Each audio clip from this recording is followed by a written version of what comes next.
Hello friends, ഞങ്ങളിപ്പോൾ യാത്ര ചെയ്യുന്നത് 12/648 കൊങ്കു എക്സ്പ്രസ്സിലാണ്. ഹസ്രത്ത് നിസാമുദ്ദീൻ ഇന്ന് കോയമ്പത്തൂരോട്ടുള്ള യാത്രയിലായിരുന്നു. അപ്പോൾ ഈ ഒരു വീഡിയോ ഇടുന്നതെന്ന് പറയുന്നത് കുറച്ച് ലേറ്റായിട്ടാണ്. അപ്പോൾ വോയിസിന് ചെറിയ പ്രശ്നങ്ങളൊക്കെ ഉണ്ട്. ഇവിടെ മധ്യപ്രദേശിലാണ് എത്തിയിരിക്കുന്നത്. മധ്യപ്രദേശിലൂടെയാണ് വണ്ടി ഓടുന്നത്. വണ്ടിയുടെ ഡീറ്റെയിൽ പറയുകയാണെങ്കിൽ ഇതൊരു വീക്കിലി എക്സ്പ്രസ് ആണ്. ഈ വീക്കിലി എക്സ്പ്രസ് എന്ന് പറയുമ്പോൾ ഇതിനകത്ത് വലിയ തിരക്കൊന്നുമില്ല. കേരളത്തിലോട്ടുള്ളവർക്ക് ടിക്കറ്റ് കിട്ടിയില്ലെങ്കിൽ ഈ ഒരു വണ്ടിക്ക് ടിക്കറ്റ് കിട്ടാൻ ചാൻസ് ഒക്കെ ഉണ്ട്. ചിലപ്പോൾ തൽക്കാലം കിട്ടുന്നതാണ്. പിന്നെ ബാംഗ്ലൂർ വഴിയൊക്കെയാണ് ഈ ഒരു വണ്ടിയുടെ യാത്ര എന്ന് പറയുന്നത്. പിന്നെ ന്യൂഡൽഹിയിൽ ഈ വണ്ടി പോകില്ല. ഹസ്രത്ത് നിസാമുദ്ദീനിൽ നിന്നാണ് വണ്ടി സ്റ്റാർട്ട് ചെയ്യുന്നത് കേട്ടോ. അപ്പം നമ്മളിപ്പോൾ എത്തിയിരിക്കുന്നത് മൊഹഷ റെയിൽവേ സ്റ്റേഷനിലാണ് എത്തിയിരിക്കുന്നത്. മൊഹഷ റെയിൽവേ സ്റ്റേഷൻ ഒരു ഇൻ്റർമീഡിയറ്റ് സ്റ്റേഷനാണ്. ഇവിടെ വലിയ സ്റ്റോപ്പ് എന്നുള്ള അല്ല, ചെറിയ പാസഞ്ചർ ട്രെയിനുകൾക്കൊക്കെ ഉള്ള സ്റ്റോപ്പ്. വണ്ടി നല്ല സ്ലോയിലാണ്. കാരണം എന്ന് പറഞ്ഞു കഴിഞ്ഞാൽ നല്ല തണുപ്പായിരുന്നു, നല്ല മഞ്ഞായിരുന്നു യുപിയിലൊക്കെ. അതുകൊണ്ട് വണ്ടി നല്ല സ്ലോയിലാണ് വണ്ടി ഓടുന്നത് കേട്ടോ.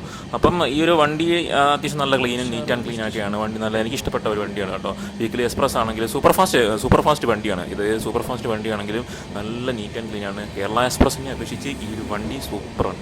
യാത്ര ചെയ്യാനും സുഖമാണ്. പിന്നെ ഈ ഒരു മഞ്ഞിൻ്റെ പ്രശ്നം ഉണ്ടായിട്ടാണ് വണ്ടി ഡിലേ ചെയ്ത്. ഒരു 2 മണിക്കൂർ ഡിലേ ആണ് വണ്ടി ഓടുന്നത്. അങ്ങനെ നമ്മൾ യാത്ര ഏകദേശം ഒരു ഉച്ച കഴിഞ്ഞിരിക്കുകയാണ്. അപ്പം വെയിലൊന്നും ഇല്ല, നല്ല മഞ്ഞൊക്കെ ആയിരുന്നു. മഞ്ഞ് മാറി മാറി ചേഞ്ച് ആയി വന്ന് അങ്ങനെ എന്തായാലും ഇപ്പം നല്ല ക്ലീനായിട്ടാണ് വണ്ടി ഓടുന്നത്. ചെറിയ സ്പീഡൊക്കെ ഉണ്ട്, എന്നാലും സ്ലോയിലാണ്. അപ്പം നമ്മൾ യാത്ര ചെയ്യുന്ന വഴിക്കാണ്ട് ഈ ഒരു സൈഡൊക്കെ ഉണ്ടല്ലേ, നെൽപ്പാടങ്ങൾ ഇങ്ങനെ വിളഞ്ഞ് കിടക്കുകയാണ് കേട്ടോ. നല്ല വിളയായിട്ട് കിടക്കുകയാണ്. ഇപ്പോൾ വണ്ടിയുടെ അകത്തെ പരിപാടി എന്ന് പറഞ്ഞു കഴിഞ്ഞാൽ നല്ല ക്ലീനാണ്, നീറ്റ് ആൻഡ് ക്ലീൻ. ഒരു IRCTC ഒക്കെ ഒന്ന് ക്ലീൻ ചെയ്യുന്നുണ്ട്. പക്ഷേ അതിന് വെളിയിലാണ് പണി കിട്ടിയിരിക്കുന്നത്. ഈ ട്രാക്കിൻ്റെ സൈഡിലെ കണ്ടില്ലേ, ട്രാക്കിൻ്റെ സൈഡിൽ ഫുള്ള് വേസ്റ്റാണ്. വേസ്റ്റ് ഇങ്ങനെ വണ്ടിയിൽ നിന്ന് കോരി ഇടുന്നത് ഞാൻ കണ്ടിട്ടുണ്ട്. ഹിസാർ എക്സ്പ്രസ്സിൽ നിന്ന് പിന്നെ വേസ്റ്റ് കോരി വെളിയിടുന്നത് ഞാൻ കണ്ടായിരുന്നു. നമ്മൾ അത് വീഡിയോ എടുക്കാൻ നിന്നില്ല, അവരുടെ പണി പോകുന്ന കേസാണ് അത്. എന്തിനാണ് നമ്മൾ ചുമ്മാ അതിന് അവരുടെ ഇതിലൂടെ ചെയ്യുന്നത്? പക്ഷേ എന്നാലും ഇത് കാണാൻ നമുക്കൊരു വിഷമമാണ്. കാരണം ഈ ട്രാക്കിൻ്റെ സൈഡിൽ ഫുള്ള് വേറെ രാജ്യക്കാരൊക്കെ നമ്മുടെ വീഡിയോ കാണുവാണെങ്കിലോ അല്ലെങ്കിൽ വേറെ രാജ്യക്കാർ ഇവരെ ഇതിലേക്കൂടെ യാത്ര ചെയ്യുകയാണെങ്കിലോ എന്താണ് നമ്മുടെ ഇന്ത്യയിലെ ഈ അവസ്ഥ, ഇത് ഒരു പരിതാപകരമാണ്. കാരണം എന്ന് പറഞ്ഞാൽ ഈ ട്രാക്കിൽ ഫുള്ള് വേസ്റ്റ്, ഈ ട്രെയിനിൽ നിന്നുള്ള വേസ്റ്റാണ് കൂടുതലും. പിന്നെ ഇവിടെ മഴയൊക്കെ പെയ്യുകയാണെങ്കിൽ ചിലപ്പോൾ ഇത് മണ്ണിൽ അലിഞ്ഞു വന്നതിൽ അത്രയെങ്കിലും അലിഞ്ഞു വന്ന് നിൽക്കാം. പക്ഷേ ഇതിവിടെ മഴയില്ലല്ലോ. അങ്ങനത്തെ ഒരു കണ്ടീഷനിലാണ് ഇപ്പോൾ ട്രാക്ക് ഫുള്ള് വേസ്റ്റാണ്. അങ്ങനെ നമ്മൾ വണ്ടി നീങ്ങി അങ്ങനെ നേരെ എത്തിയിരിക്കുന്ന സ്റ്റേഷനാണ് അടുത്ത. ഇതൊരു കാൺപൂർ റൂട്ടാണ് കേട്ടോ. ഇത് എനിക്ക് തോന്നുന്നു ബീഹാർ കാൺപൂർ റൂട്ടാണെന്നാണ് എനിക്ക് തോന്നുന്നത്. അപ്പം ഈ അടുത്ത സ്റ്റേഷൻ എന്ന് പറയുന്നത് ബിന സ്റ്റേഷനിലോട്ടാണെന്നാണ് തോന്നുന്നത്. അടുത്ത റെയിൽവേ സ്റ്റേഷൻ എന്ന് പറയുന്നത് ബിനയാകാനാണ് ചാൻസ് കൂടുതൽ. അപ്പം ഇവിടെ ട്രാക്കിൻ്റെ ഒക്കെ പണി നടന്നുകൊണ്ടിരിക്കുകയാണ്, കണ്ടില്ലേ. ഡബിൾ ലൈൻ്റെ ഒക്കെ പണി നടന്നുകൊണ്ടിരിക്കുകയാണ്. പാതിയേ ആയിട്ടുള്ളൂ. എനിക്ക് തോന്നുന്നു ഈ റൂട്ട് കാൺപൂർ റൂട്ടാവാനാണ് ചാൻസ് കൂടുതൽ. അപ്പം പിന്നെ ഝാൻസി റെയിൽവേ സ്റ്റേഷനൊക്കെ പാസ് ചെയ്തിരുന്നു. അതിൻ്റെ ഒരു വീഡിയോ നമ്മൾ നേരത്തെ ഇട്ടിരുന്നു കേട്ടോ. അപ്പം ഇത് ഘട്ടമായിട്ടാണ് വീഡിയോ ഇടുന്നത്. ഒറ്റ ട്രിപ്പിൽ വീഡിയോ ഇട്ട് കഴിഞ്ഞാൽ നിങ്ങൾക്ക് തന്നെ ബോറാവില്ലേ. അതുകൊണ്ട് ഘട്ടമായിട്ടാണ് നമ്മൾ വീഡിയോ ഇടുന്നത്. അങ്ങനെ നമ്മൾ നേരെ ബിന റെയിൽവേ സ്റ്റേഷനിലോട്ട് അടുത്തുകൊണ്ടിരിക്കുകയാണ്. ബിനയിലാണ് ഇനി അടുത്ത സ്റ്റോപ്പ് എന്ന് പറയുന്നത്. വണ്ടി നല്ല സ്ലോയിലാണ് ഓടുന്നത്, ഇപ്പോഴും നല്ല സ്ലോയിലാണ് ഓടുന്നത്. ഏകദേശം മിക്കവാറും എനിക്ക് തോന്നുന്നു ഒരു 3-4 മണിക്കൂർ വണ്ടി എന്തായാലും ലേറ്റ് ആവാൻ ചാൻസ് ഉണ്ട്. പിന്നെ ചിലപ്പോൾ ലാസ്റ്റ് ഡേയിലൊക്കെ വണ്ടി ഓടി പിടിച്ചായിട്ട് നമ്മൾ അറിഞ്ഞിട്ടുണ്ട് കേട്ടോ. അത് എന്തായാലും നമ്മൾ വരുന്ന വീഡിയോയിൽ നമ്മളത് അപ്ഡേഷൻ ചെയ്യുന്നതായിരിക്കും. എങ്ങനെയാണ് ഈ വണ്ടിയുടെ ലാസ്റ്റ് അവസ്ഥ എന്ന് പറയുന്നത് എങ്ങനെയാണെന്ന് നമ്മൾ ലാസ്റ്റ് വീഡിയോ നിങ്ങൾ കണ്ടു നോക്കുക. ഇപ്പോഴല്ല, അടുത്ത ദിവസങ്ങളിൽ നമ്മൾ വീഡിയോ ഇടുന്നതായിരിക്കും. അങ്ങനെ നമ്മൾ ബിന റെയിൽവേ സ്റ്റേഷൻ്റെ അടുത്തോട്ട് നീങ്ങിക്കൊണ്ടിരിക്കുകയാണ്. ഇവിടെ ഒരു ക്രെയിനൊക്കെ ഉണ്ട്, കണ്ടില്ലേ. ആക്സിഡൻ്റ് ആവുന്ന വണ്ടിയൊക്കെ നീ വന്ന് പൊക്കുന്ന സാധനമായിരിക്കാം. അങ്ങനെ നമ്മൾ അടുത്ത റെയിൽവേ സ്റ്റേഷനിലോട്ട് എത്തിക്കൊണ്ടിരിക്കുകയാണ്. ബിന റെയിൽവേ സ്റ്റേഷൻ എത്തിയിരിക്കുകയാണ് ഗൈസ്. ഇപ്പം ഇവിടെ നമുക്ക് വെള്ളം പമ്പ് ചെയ്യാനുള്ള ഓപ്ഷനൊക്കെ ഉണ്ട്. വണ്ടിക്ക് എനിക്കൊന്ന് വെള്ളം കയറ്റാനുള്ള പരിപാടിയൊക്കെ ഉണ്ട്. നമ്മൾ ഹസ്രത്ത് നിസാമുദ്ദീനിൽ നിന്ന് എടുത്തിട്ട് പിന്നെ വണ്ടിക്ക് വെള്ളം പമ്പ് ചെയ്തിട്ടില്ല. ഇനി ഇവിടുന്ന് വെള്ളം പമ്പ് ചെയ്തിട്ടൊക്കെയാണ് യാത്ര പോകുന്നത്. അങ്ങനെ നമ്മുടെ വണ്ടി അത്യാവശ്യം തിരക്കും കുറവാണ്. നമ്മുടെ സീറ്റിൽ 2-3 പേര് വരാനുണ്ടായിരുന്നു. അങ്ങനെ TTR ഇറക്കി വന്ന് നോക്കിയിരുന്നു. അപ്പം അതിൻ്റെ ഒരു വീഡിയോ ഞാൻ ഇടുന്നതായിരിക്കും. TTR വന്ന് കുറേ നേരം ചെക്ക് ചെയ്തിരുന്നു. ഇവിടെ ആൾ വന്നു, പക്ഷേ ഇതൊരാൾ വന്നിട്ടില്ല. അപ്പം ബിന റെയിൽവേ സ്റ്റേഷൻ എത്തിയിരിക്കുകയാണ്. തണുപ്പൊക്കെ ആയതുകൊണ്ടാണെന്ന് തോന്നുന്നു ബിനയിലൊന്നും വലിയ തിരക്കൊന്നും ഇല്ല. ബിന റെയിൽവേ സ്റ്റേഷനിലൊക്കെ വലിയ തിരക്കൊന്നും ആയിട്ടില്ല കേട്ടോ. ഇപ്പം എത്തിയപ്പം സ്റ്റേഷനൊക്കെ അതിലൊക്കെയാണ്. അങ്ങനെ നമ്മൾ ബിന റെയിൽവേ സ്റ്റേഷൻ ചെയ്യുകയാണ് കേട്ടോ. പിന്നെ ഈ വണ്ടിയിൽ അധികം ആൾക്കാരും കയറുന്നില്ല. കാരണം ഹസ്രത്ത് നിസാമുദ്ദീനിൽ നിന്നും പിന്നെ അതുപോലെ മധ്യപ്രദേശിലെ ചെറിയ സ്റ്റേഷനുകളിലൊക്കെ ഉള്ള ആൾക്കാർ കയറുന്നത്. അങ്ങനെ നമ്മൾ നൈറ്റ് ഇപ്പം വണ്ടി ഓടി ഭോപ്പാൽ അടുത്തുകൊണ്ടിരിക്കുകയാണ്. ഭോപ്പാലിലോട്ട് ആണ് എനിക്ക് തോന്നുന്നു അടുത്ത സ്റ്റേഷൻ എന്ന് പറയുന്നത് ഭോപ്പാൽ ആവാനാണ് ചാൻസ്. അങ്ങനെ ഇപ്പം നമ്മുടെ റെയിൽവേ സ്റ്റേഷൻ അപ്പം ഈ ഇടയ്ക്കൊരു സ്റ്റോപ്പ് ഉണ്ടായിരുന്നു, അവിടെ നിന്ന് കുറേ ആൾക്കാർ കയറിയായിരുന്നു. അങ്ങനെ നമ്മൾ നൈറ്റ് വണ്ടി റൺ ചെയ്തുകൊണ്ടിരിക്കുകയാണ് കേട്ടോ.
ഫ്രണ്ട്സ് ആണ്ടെ ഈ വെള്ളം കണ്ടില്ലേ, ഇത് അക്വാസ് അക്വാസ് എന്ന് പറയുന്നൊരു കമ്പനിയുടെയാണ്. ISI മുദ്രയൊക്കെ ഉണ്ട്, QR കോഡൊക്കെ ഉണ്ട്. ഇതുപോലെ പല കമ്പനികളുടെ ബോട്ടിൽ വാട്ടറുകളാണ് വന്നുകൊണ്ടിരിക്കുന്നത്. അപ്പം നമുക്കിത് ഏത് വിശ്വസിച്ച് കുടിക്കാൻ പറ്റുമെന്നൊന്നും ഒരു പിടുത്തമില്ല. എന്തായാലും വെള്ളം കുടിച്ചേ പറ്റൂ. മാക്സിമം നിങ്ങൾ അടുത്തടുത്ത് ട്രാവൽ ചെയ്യുന്ന ഡേറ്റൊക്കെ ഉണ്ടെങ്കിൽ, എന്താ പറയുക, പെട്ടെന്ന് ചെല്ലുന്ന സ്ഥലങ്ങളൊക്കെ ആണെങ്കിൽ അത്യാവശ്യം വെള്ളം കരുതുന്നതായിരിക്കും ഏറ്റവും നല്ലത്. അല്ലെങ്കിൽ ഒരു ക്യാനകത്ത് വെള്ളം എടുക്കുക, അതായിരിക്കും നല്ലതെന്ന് തോന്നുന്നു കേട്ടോ. അങ്ങനെ ഇനിയിപ്പോൾ അടുത്ത റെയിൽവേ സ്റ്റേഷൻ എന്ന് പറയുന്നത് ക്യാബിനായിരിക്കുകയാണ്. ഇത് ഇവിടെ അടുത്തൊരു വലിയൊരു അമ്പലമൊക്കെ കാണുന്നുണ്ടല്ലോ, അവിടെ ഒരു ഹനുമാൻ കോവിലാണ്. വൻ സെറ്റപ്പാണ്. ഞാൻ ദൂരെ നിന്ന് ഞാനത് ഈ ഒരു അമ്പലം കണ്ടിരുന്നു. നമ്മൾ ഈ നോർത്ത് ഇന്ത്യയിലൊക്കെ വരുമ്പോൾ അമ്പലത്തിന് ഏറ്റവും കൂടുതൽ ഇമ്പോർട്ടൻ്റ് കൊടുക്കുന്നുണ്ട്. കണ്ടില്ലേ, ഹനുമാൻ കോവിലാണത്. നല്ല രസമുണ്ട്, നല്ല ലൈറ്റ് സെറ്റിങ്ങും കാര്യങ്ങളും എല്ലാം നല്ല സെറ്റപ്പായിട്ടാണ് അവർ ഈ അമ്പലത്തിനകത്ത്. ഇപ്പോൾ ട്രെയിനിൽ ഇരുന്നപ്പോൾ നല്ല വൃത്തിയായിട്ട് നമുക്കത് കാണാൻ സാധിക്കുന്നുണ്ട്. അങ്ങനെ നമ്മൾ ഇറ്റാർസിയിൽ എത്തിയിരിക്കുകയാണ്. ഇറ്റാർസി റെയിൽവേ സ്റ്റേഷനിൽ എത്തിയപ്പോൾ ഏകദേശം രാത്രിയായി കേട്ടോ. ടൈമിംഗ് ഒരു 10 മണി സമയം ആവാറായിട്ടുണ്ട്. ഇറ്റാർസി റെയിൽവേ സ്റ്റേഷനിലാണ്. ഇറ്റാർസിയിലൊക്കെ നല്ല തിരക്കുണ്ട്. ഇപ്പം നൈറ്റൊക്കെ വന്നപ്പോൾ നല്ല തിരക്കുണ്ട് ഇറ്റാർസിയിൽ. അങ്ങനെ നമ്മൾ ഇറ്റാർസി റെയിൽവേ സ്റ്റേഷനിലാണ് എത്തിയിരിക്കുന്നത്. ഇനിയിപ്പം ഉറക്കത്തിൻ്റെ സമയമായിരിക്കുകയാണ്. ഇനി ഉറങ്ങി അടുത്ത ദിവസങ്ങളിൽ വണ്ടി എവിടെ എത്തുന്നു നോക്കട്ടെ. ഇപ്പം അടുത്ത ദിവസം എന്തായാലും ഇത് തെലങ്കാന ടച്ച് ചെയ്തൊക്കെയാണ് ഈ വണ്ടി യാത്ര ചെയ്യുന്നത്. അപ്പോൾ നമുക്ക് തെലങ്കാന റൂട്ടിലെ സെറ്റപ്പ് കാര്യങ്ങളൊക്കെ നമുക്ക് നോക്കാം. അങ്ങനെ അമല റെയിൽവേ സ്റ്റേഷനിലും എത്തിയിരിക്കുകയാണ് കേട്ടോ. അമല പാസ് ചെയ്തിരിക്കുകയാണ്. അപ്പോൾ ഇനി നല്ല ഉറക്കക്ഷീണമുണ്ട്, ഉറങ്ങിയിട്ടില്ല. 2-3 ദിവസം നല്ല വൃത്തിയായിട്ട് ഉറങ്ങാനൊന്നും പറ്റിയിട്ടില്ല. അപ്പം അമല റെയിൽവേ സ്റ്റേഷനിൽ നിന്നുള്ള വീഡിയോ നമ്മൾ സ്റ്റോപ്പ് ചെയ്യാൻ പോവുകയാണ്.